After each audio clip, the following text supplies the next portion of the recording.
You're watching World News here on Press TV. US police say the man who shot and wounded an officer in Philadelphia overnight claims to have carried out the attack in the name of ISIL.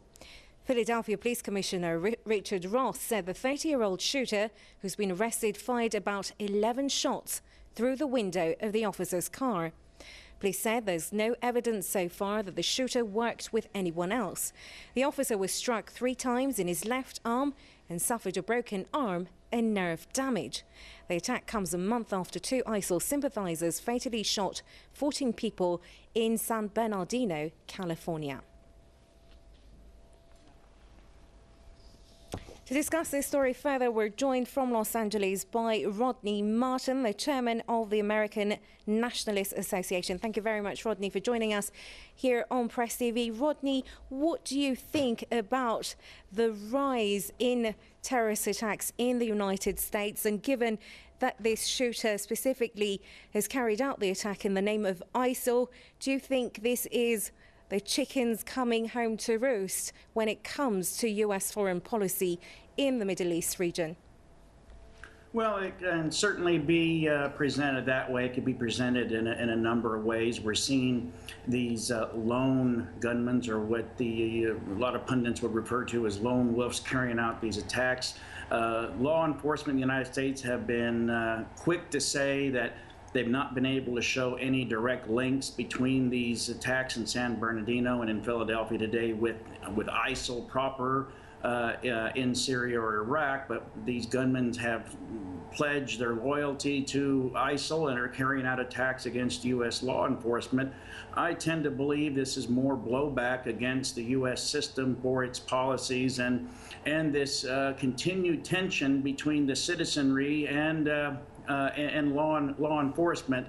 Also, we don't know all of the facts, but it seems to be a little suspicious when law enforcement has been exposed for a lot of brutal tactics and outright murder of its citizenry. Then all of a sudden we have these terrorist attacks, international terrorism on police officers, and police officers now wrapping themselves in hyper patriotism and using basically Islamophobia to now shield themselves from their own human rights violation. But certainly there are a lot of chickens coming home to roost in the United States as a result of its human rights violations and its aggression across the globe. And what we're seeing probably is individuals pledging their loyalty and using ISIL and America's support for terrorism to carry out attacks at home.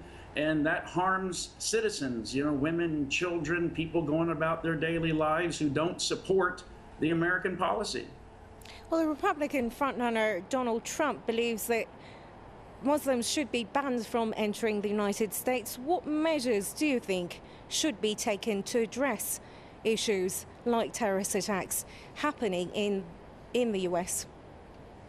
Well, first, the United States and the United States citizens need to take a step back and take a deep look at what it's been doing. And, the CIA has long issued reports since its horrific coup in Iran in 1953, talking about blowback and the fact that U.S. policy has been responsible for a lot of these terrorist attacks. So the United States first has to take a step back and look at what it's doing, how it's doing, and its imperialist agenda and its desire to dominate resources in the geopolitical landscape. And once it does that, and if it has the heart to change its policies, I think what we'll see is a change worldwide. But until the people is willing to take its blinders off and courageous people stand up and say, we have to change what we do and how we do it, we're probably just going to see more people like Donald Trump using Islamophobia and dividing people and doing this us against them and basically making racism public policy. Thank you very much, Rodney Martin, chairman of the American Nationalists Association, and joining us from LA. It was great to talk to you, sir.